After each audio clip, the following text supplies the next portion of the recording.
Hello, welcome everybody. Let's start with our duas. Nahmadu wa nusalli ala Rasulillahil Kareem. Amma ba'd. Bismillahir Rahmanir Rahim. I begin in the name of Allah, the Gracious, the Merciful. Rabbi zidni ilma. Rabbi shrahli sadri wa yassirli amri. Wahlul uqdatam min lisani yafqahu qawli. Assalamu alaikum wa rahmatullahi wa barakatuhu. May the peace, mercy, and choicest blessings of God be upon you all. Thank you for joining us for the Legacy Tour tonight. Tonight, we have an exciting contemporary story for you today. But before I begin, I'd like to start by acknowledging that I am on the traditional territories of the Wendat and the Haudenosaunee and the Anishinaabe peoples in the lands of the Mississauga of the Credit and those of the First Nations William Treaty. We thank them for sharing this land with us. Being Me, this event is being hosted by Being Me, which focuses on faith, confidence, action, community, and community for Muslim women. We operate in Toronto, Calgary, Ottawa, Vancouver, online, Malaysia, and Australia. So we have a wide array of unique events for Muslim women. I will tell you about some of the upcoming events later on.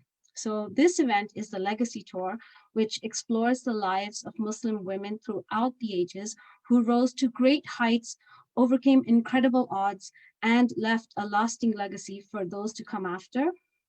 And today we will have Sister Amira Elghawaby, another amazing lady amongst us who can relay an interesting story to us today.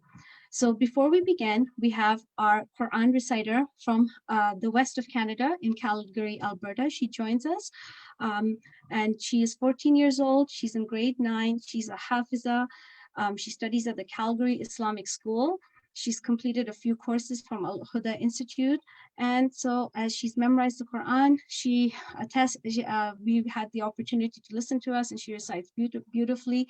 She will be reciting Surah Luqman, ayahs 1 to 6. Isha? Assalamu alaikum. أعوذ بالله من الشيطان الرجيم بسم الله الرحمن الرحيم هو الله الذي لا إله إلا هو عالم الغيب والشهادة هو الرحمن الرحيم هو الله الذي لا إله إلا هو الملك القدوس السلام المؤمن المهيمن العزيز الجبار المتكبر سبحان الله عما يشركون هو الله الخالق البارئ المصور له الأسماء الحسنى يسبح له ما في السماوات والأرض وهو العزيز الحكيم صدق الله العظيم.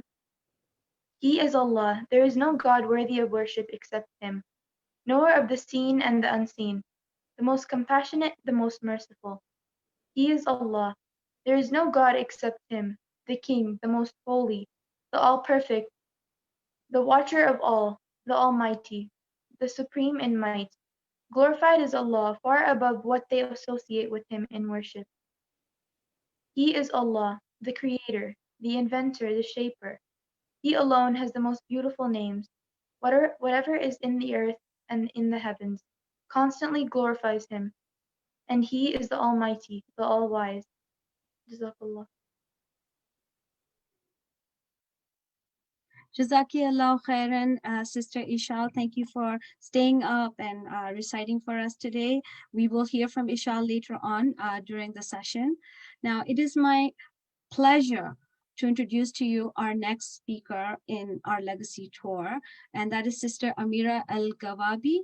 She is a journalist, a human rights advocate, and she works in Canada's labor movement. Along with appearances on Canadian and international networks, Amira has written and produced stories and commentary for CBC Radio, The Ottawa Citizen, Maclean's, The Walrus, The Literary Review of Canada, and the Globe and Mail. She is currently a contributing columnist for the Toronto Star. Before joining the Canadian Labour Congress, where she serves as political assistant to the president, Amira spent 5 years promoting the civil liberties of Canadian Muslims as human rights officer and later as director of communications at NCCM, National Council of Canadian Muslims, between 2012 to the fall of 2017. Amira is currently involved with several initiatives to promote civic engagement in diverse communities, including as a founding board member of the Canadian Anti-Hate Network and the Silk Road Institute. She currently sits as a commissioner on the Public Policy Forum's Canadian Commission on Democratic Engagement and is also a delegate of the 2020 Governor General's Canadian Leadership Conference.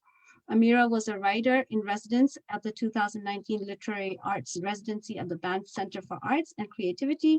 She's currently working on a novel that explores themes of immigration, identity, culture, and politics. Her 2019 TEDx Ottawa talk is titled Multiculturalism, Worth Defending. You can find it on YouTube. And Amira obtained an honors degree in journalism and law from Carleton University in 2001. Sister Amira, mashallah, subhanallah, you have such great accomplishments that you have yourself made. And today you're going to be telling us about Dr. Hawa Abdi. And please tell us about her, because she is quite a trailblazer in herself, in her own right. Well, thank you so much. Assalamu alaikum wa rahmatullah, everyone.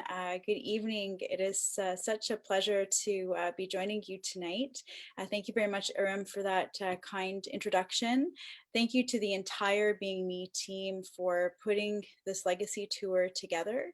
I'm here in Ottawa on Indigenous land, the land that belonged to the Algonquin Anishinaabe peoples. It was never surrendered. It's unceded territory, and we are eternally grateful for all that our Indigenous brothers and sisters have done here for generations and generations.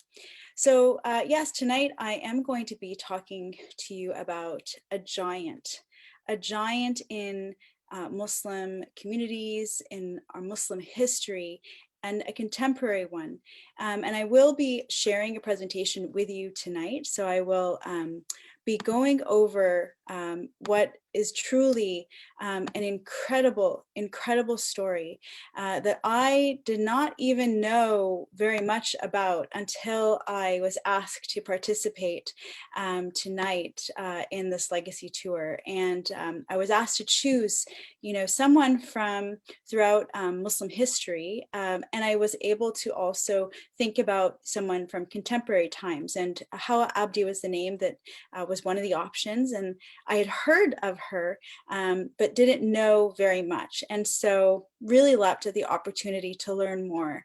And I think that when we all kind of explore for the next little bit tonight, her legacy, I think it really dwarfs anything any one of us has ever done, but at the same time, really gives us something to aspire to, mashallah. And may God have mercy on her soul. She passed away just this past August.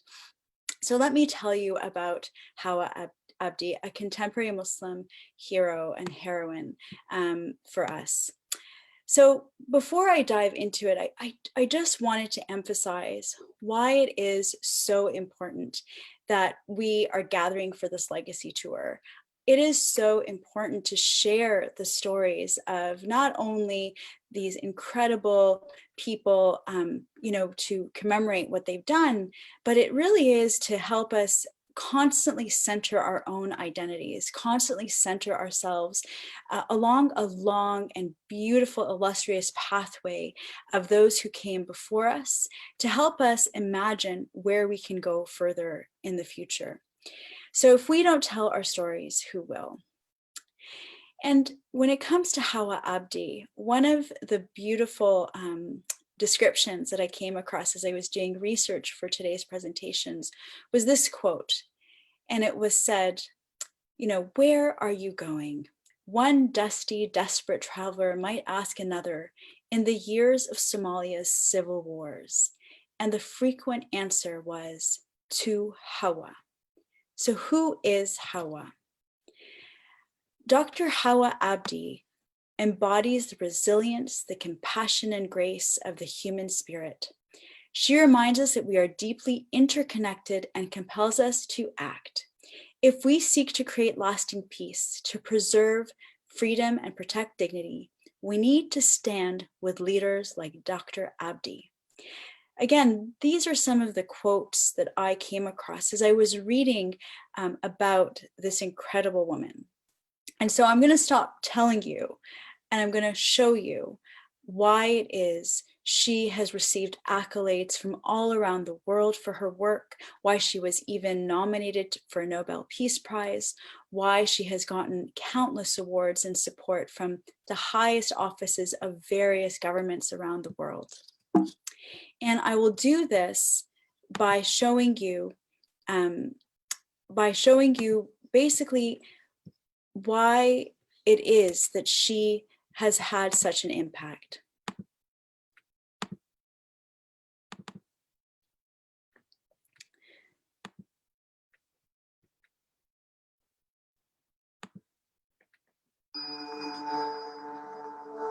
My mother was dreaming that I would be a great person. She became pregnant with her seventh child when I was 11 years old. As her stomach swelled, she felt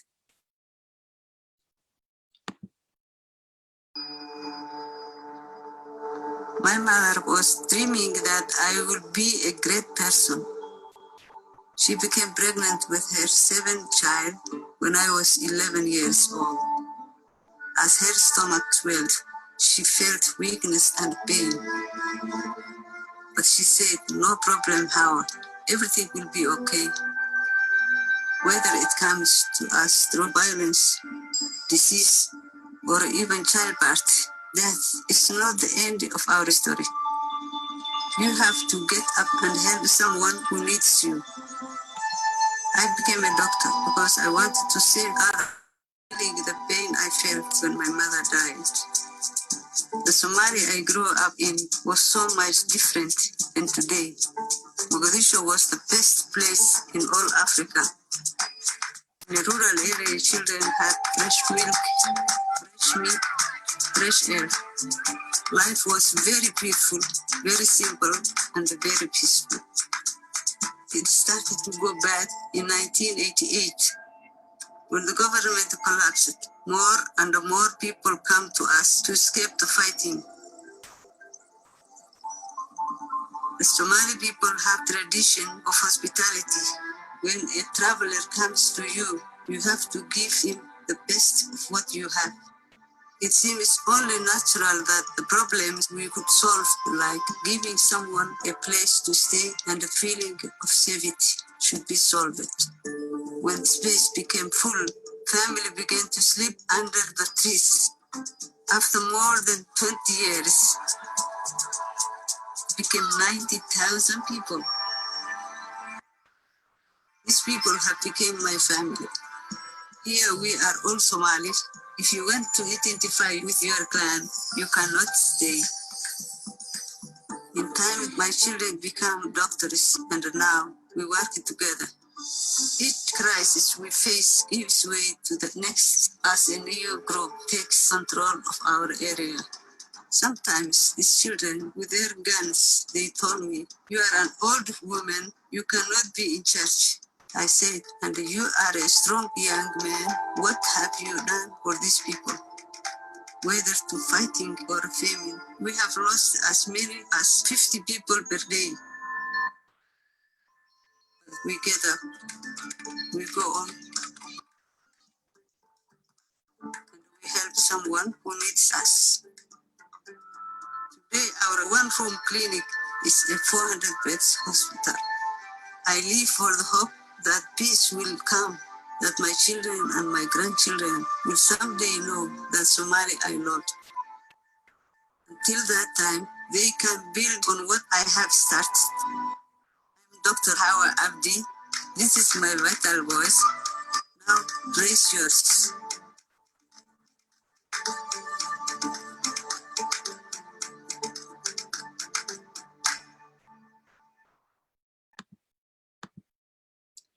So there, it's Hawa Abdi in her own words. And so, that was a beautiful brief synopsis of what she's done. And for the next bit of my talk, I'd like to kind of, dig deep and think about, what she represented. And where I want to first start is around the early values that she exemplified.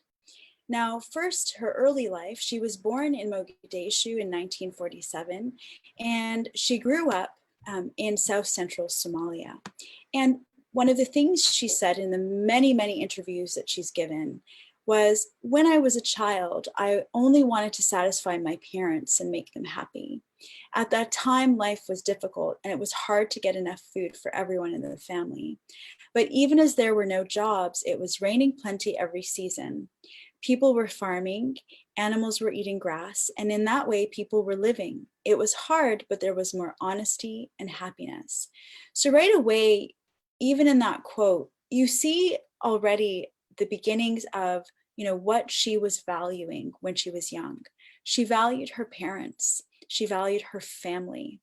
She valued the ability to simply farm and to find the joys in the simple life, being able to at least find enough food to keep going, and valuing honesty, valuing happiness, and I think it's so important when we reflect on the great people and personalities that sort of mark our Islamic history, that we think about, their earlier years as they grew up, as they were shaped into who they would eventually become. It's such a critical time. Even when we look at the Prophet Muhammad, peace be upon him, and we look at his early years, we look at how he was defined, much by his honesty, much by his goodness. Similarly, with someone like Hawa Abdi, you immediately can recognize that goodness of character within her, that strength, that resilience. And much of that kind of resilience is really what carried her throughout her decades of serving humanity.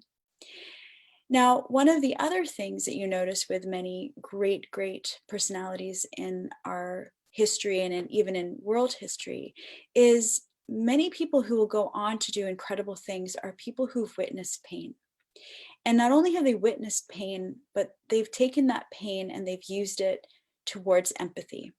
And again, as we try to draw lessons from, the legacies left behind by people like Dr. Abdi, it really is important for us to reflect on these moments in their lives that really helped shape how they would be able to contribute to their own society and to the world. So again, quoting directly from Dr. Abdi, she said in one of her interviews, "My mother died from delivery complications, and I was very sad." She was actually 12 years old when this happened. "She was suffering right before me, but I could not do anything to support her. I felt a very deep pain. At that time, many children like me also lost their mothers. So I wanted to help future generations and children to avoid the pain I felt. That was when I had the dream to become a doctor." So again, it is that ability to have empathy, to feel for other people, to use your own difficulties, your own experiences that hurt, that can be described as trauma, but to find a way to break through the sadness, break through that pain and move forward. And again, looking for hope. Not only was she thinking of herself as a 12-year-old girl having to endure that, but she thought of other young children who had to see their mothers pass away in childbirth. And she understood what it meant to lose someone that you love in that way. And she wanted to do whatever she could, not only to make herself feel better, but to ensure that other children didn't have to go through that too. Now, the reality though is, let's situate where Dr. Abdi was at the time. We're talking about the 1950s in Somalia. And this is a quote from one of the websites again I was reading, where it describes that time as difficult for young girls. You know, at a young age, daughters are seen as an economic burden and are married off early, and this continues until today. With little chances of inheriting land, married women will continue to be seen as dependent members of the household, forced to rely on their husbands. So back then, as now in parts of the world, young girls were often married off to much older men. And essentially, their ability to grow and flourish and contribute would be pretty much cut off. And this is exactly what happened to Dr. Abdi. And even as she was finding purpose for herself, she was actually married off very young. So she was married at 12, and what became a lifeline for her was her education. She had a strong educational background, and that was what saved her. And in fact, she worked so hard, she studied so hard, that in 1964, at age 17, Hawa received a scholarship from the Women's Committee of the Soviet Union, and her early marriage was ended. She went on to study medicine at Kiev Medical Institute, and she graduated in 1971. She became Somalia's first female gynecologist. She returned to Somalia, and while she was practicing medicine in the morning, she was studying for her law degree. She enrolled in Mogadishu at the Somali National University. It was new back then. And can you imagine that over the next few years, she would eventually earn her law degree at the age of 32. In that time, she had remarried, and she had 3 children.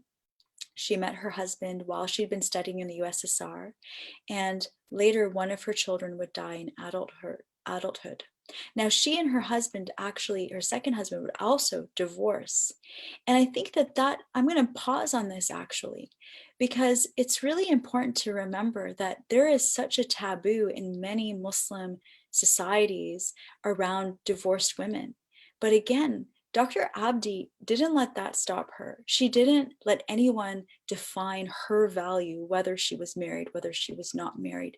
Those types of issues were irrelevant to what she wanted to do. And not only was she a single mom, she was a strong woman, a strong doctor, lawyer, who raised her daughters to also become physicians. So in this is, again, so much for us to take inspiration, and again, to dwarf our experiences for sure, and to make us want to do even more for ourselves. Now, part of greatness, part of doing something remarkable, even when you are not feeling that you're very remarkable, is identifying what is the problem that you see around you that you want to help solve. And that's exactly what Dr. Abdi, wanted to do. As you remember her origin story, she knew that she wanted to help women. She wanted to help ensure that no woman had to die unnecessarily during childbirth or for any other complications due to being a mother. So she returned to her roots. She went back, as you saw in that short video where she was recounting how she opened a 1-room rural health clinic to offer free obstetric services to rural women who had no access to health care on her family's ancestral lands along the Aguyo corridor on the outskirts of Mogadishu. Now, at the time, around 24 women came to see her every single day, and eventually the clinic would grow to house 400 beds. This is Dr. Abdi speaking. I was very passionate when I was in medical school that I need to do this in my country. That's when she was in the USSR. When you're in school and you see the patient in the emergency room, they have every specialist, they had every equipment. And I wish we could have this thing in my country. I went back because they needed me, because I have to be there. She chose not to stay in the USSR, not to perhaps go to other countries. She wanted to return to her homeland, to Somalia, to contribute. She had a calling, she had a purpose. And that purpose, of course, as you saw in the video, would go on to touch the lives of tens of thousands of people. But it's not all rainbows and unicorns. It wasn't easy.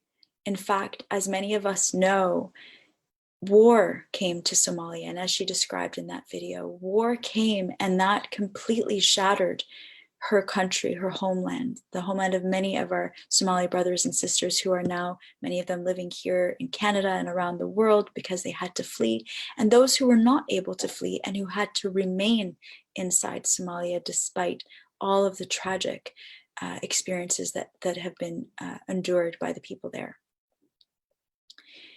So this is from an article that Shima Khan wrote in the Globe and Mail about Mama Hawa. As the civil war intensified, what had begun as a one-room health center began hosting those whose lives had been uprooted by the conflict. Soon, tens of thousands of people were living in the settlement, predominantly women and children. It became a settlement housing a hospital, a school, and a refugee camp for approximately 90,000 people made homeless by the war. In her memoir, Keeping Hope Alive, How One Somali Woman Changed 90,000 Lives, Abdi refers to a particular incident in 2010 when Islamist militants laid siege to the settlement and tried to force her, being a woman, to hand over management of the property to them. And you saw Dr. Abdi reference that in the video where these young male soldiers told her she couldn't be in charge because she was an old woman, and she did not let them get away with that at all. She put them in their place. And what she says of that incident, I knew that these invaders with their guns and their religion were motivated solely by owning and taking, but in my anger, I would stand firm. My Islam sees women as valued members of society, as equals, so I never showed my despair. What an example.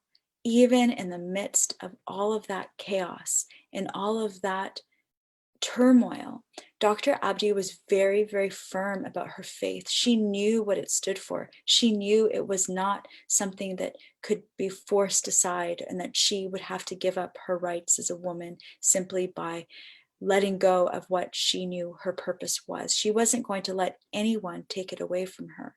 And she held firm. And if you go, and there's so many videos and interviews with Dr. Abdi and her daughters when they remember these times, they were frightened. Her daughters were worried for her safety. They were worried something could happen to her, but she was firm. She knew what she had to do. She knew what she was there to do, and she wasn't going to let anyone stand in her way, even men with guns. And, here she is in the camp, and a beautiful quote from, one of the people who lived in Hawa village, Hope Village as it's called. Before Hawa, we were living in darkness. Since she has come here, children are healthier and mothers are happier. What a legacy. Giving hope in Hawa village. And again, there's so much literature about how she was able not only to help women with their healthcare needs, but entire families with educational needs, nutritional needs, vocational needs, teaching people how to find work. It really is something incredible when you see how far she was able to help people. And finally, as we kind of think about the legacy of Dr. Abdi and think again about the lessons that we can all take from her life, is that goodness grows and grows. And this is truly a blessing. And it's, Allah talks about this, God talks about this in the Quran, about, planting a goodly tree and how its roots can be firm in the ground and it can spread and it can grow, whereas evil it can't take root in the same way. It just can't. And this should give us all a lot to hope for. In 2012, eight years ago, and I know that the village continues until today, some 90,000 people were housed on Dr. Abdi's land. Over a 35-year period, it is estimated that 2 million were served by her foundation. And she had only 2 conditions for those seeking entry. Having witnessed the destructive nature of the clan divisions, she prohibited the use of clan identification, and second, domestic violence was forbidden. anyone violating either rule was asked to leave. And so again, you see how she set boundaries. She knew what she was going to accept and what she wasn't going to. So again, a lesson around compassion and empathy. Even they have limits. Even they have to be put to a point where you say, I'm going to have empathy, but at the same time, you're going to have to understand what my rules are and how I'm going to stand up for the vulnerable. And in fact, today, December 6th, we're celebrating the remembrance of the horrible massacre that occurred, over, I think, 31 years ago in the Polytechnique in Montreal, which was based on gender-based violence against women, misogyny. Unfortunately, misogyny and violence against women are a global phenomenon. They happen all around the world. And Dr. Abdi was not going to put up with it for a second. She was going to defend, and she did defend, women and children from it with every bone in her body. And I think, again, this is such a reminder. Many of us don't talk about domestic violence. We don't talk about abuse of women. And this is a real shame, because it's something that we should all stand up firmly against. It's in our faith to stand up against it. And again, someone's legacy like Dr. Abdi, it really reminds us how we also have to make sure that we stand firm with those in our communities that may be suffering. So Dr. Hawa Abdi did create a wonderful foundation that is now providing education, agricultural training, healthcare, and nutritional services. Her services are offered at no charge. Funding comes from agricultural and fishing projects that she set up. There's farming through the hospital grounds. She also receives donations from Somali expats, and she receives international support from the Women in the World Foundation. And what she says about her foundation is this: the core message of my foundation is that everyone must have equal rights and justice. The people who have come under my care learn that it is important to be honest and friendly to all people. Whereas people are fighting because of clan divisions outside my camp, when they enter my camp, I tell them they cannot identify by clan. If they do, they cannot stay. So again, we're going right back to that beginning of her story, her values. What were her values? She kept those values through and through, decades and decades, carrying her ahead to do what she was able to do. She had values of honesty, of making people happy, of bringing happiness wherever she went, of ensuring that no one judged another, that there were no divisions, that we are a human family, that the Somalis were all together. They were not going to let clan divide them, not on her watch.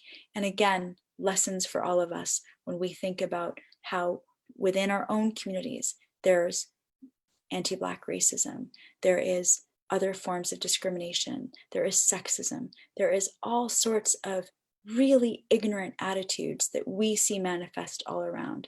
And if we look and think about how we bring healing to our communities, it really is about going back to that universal message of sisterhood, of brotherhood, and togetherness that Dr. Abdi exemplified so much. And again, remember, she started in poverty. She lived in poverty. She began in poverty. Education was, what she held on to. She worked hard, she studied hard, and she did not give up hope. And all it took was that conviction to eventually do all that she was able to do and affect all of the lives that she was able to affect. In my life, I always believe in equality, justice, and honesty. If you are honest and committed, you will not lose anything.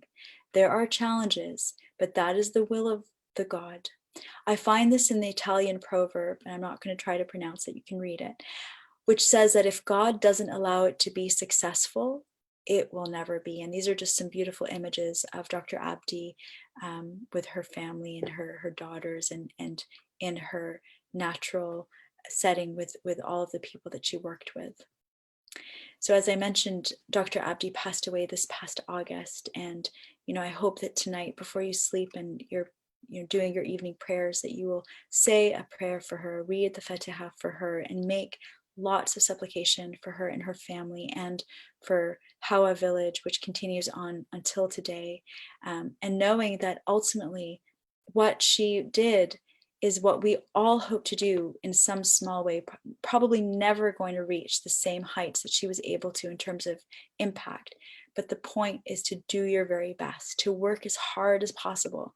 And Dr. Abdi demonstrates how each and every one of us has that potential. After she passed away, I mean, you can Google her, you'll see all of the obituaries, all of the articles that have been written about her, and in the international newspapers, Washington Post, the New York Times, all around the world, The Economist. It's incredible how she was able to impact and touch so many people beyond the Somali communities, beyond Muslim communities. She was truly a global trailblazer.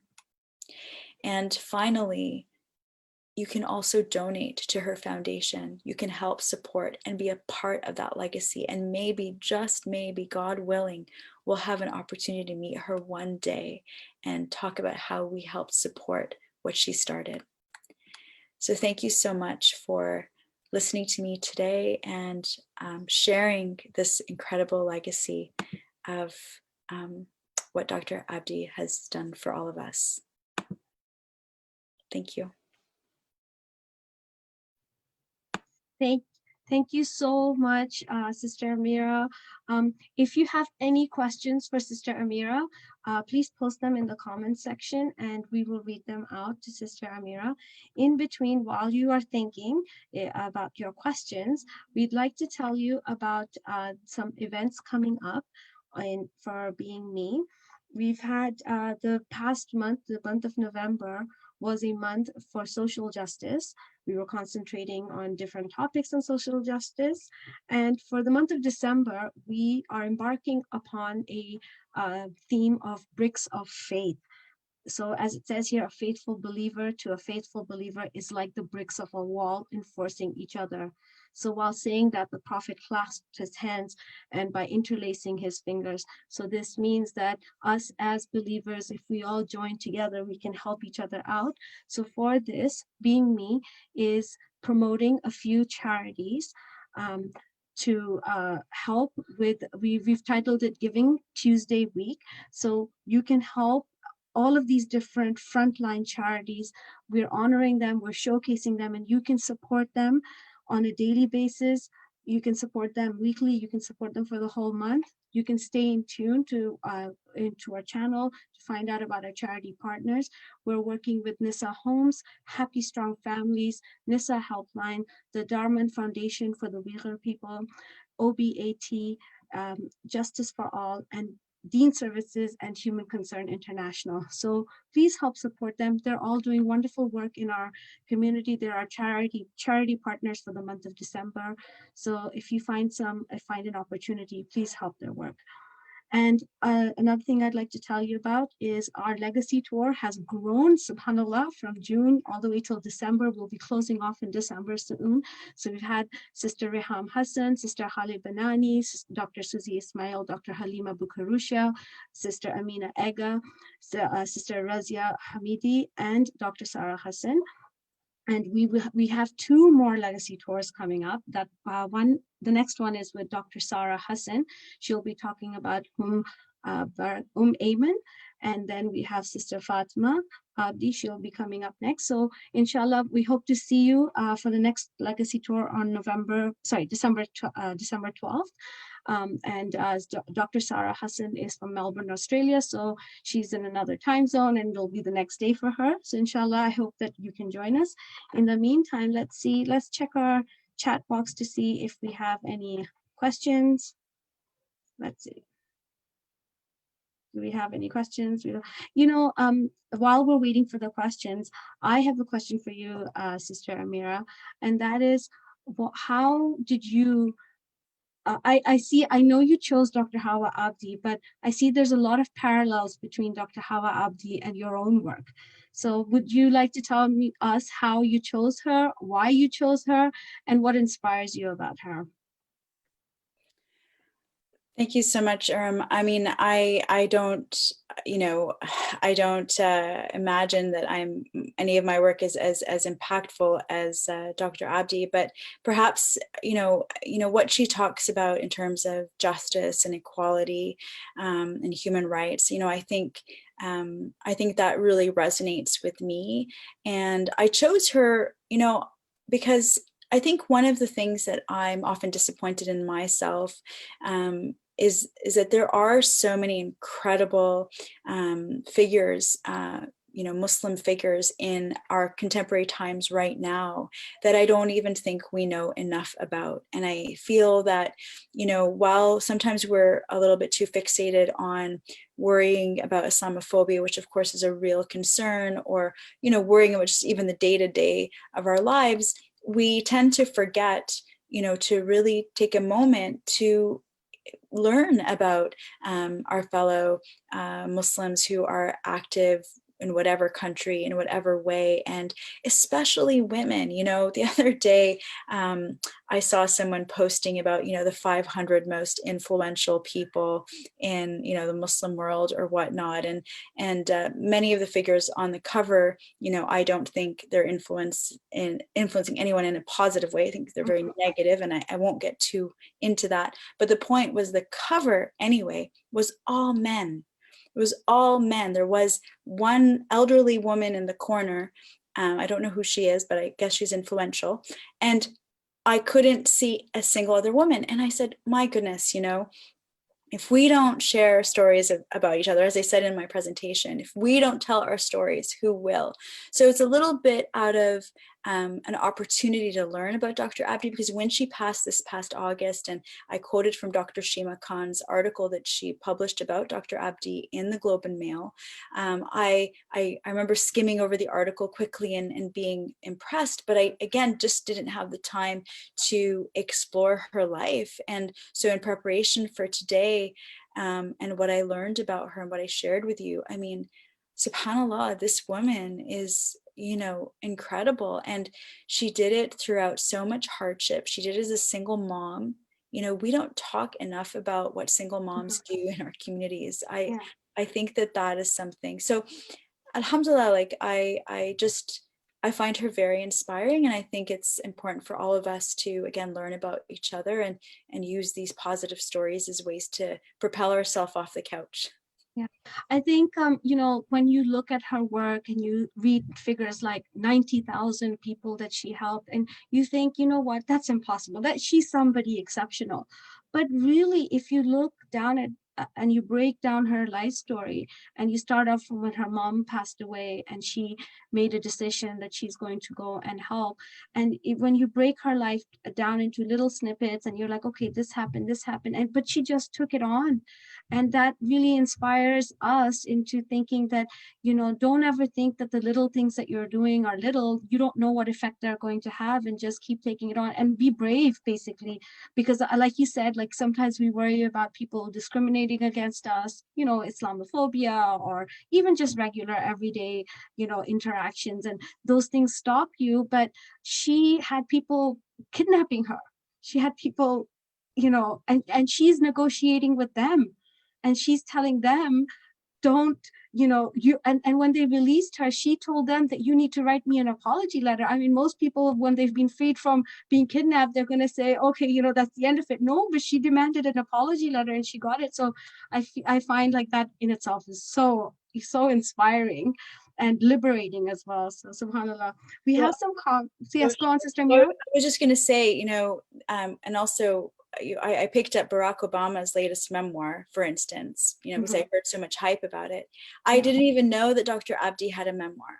Like, I hadn't seen that promoted anywhere whenever she came out with it, maybe a few years ago. And so I've committed myself now. I'm like, I'm going to get her memoir. I'm going to read her story, because there's so much, even you right now, you just shared a few more snippets of her life, how she negotiated and how she wanted the apology. I didn't have time to do justice.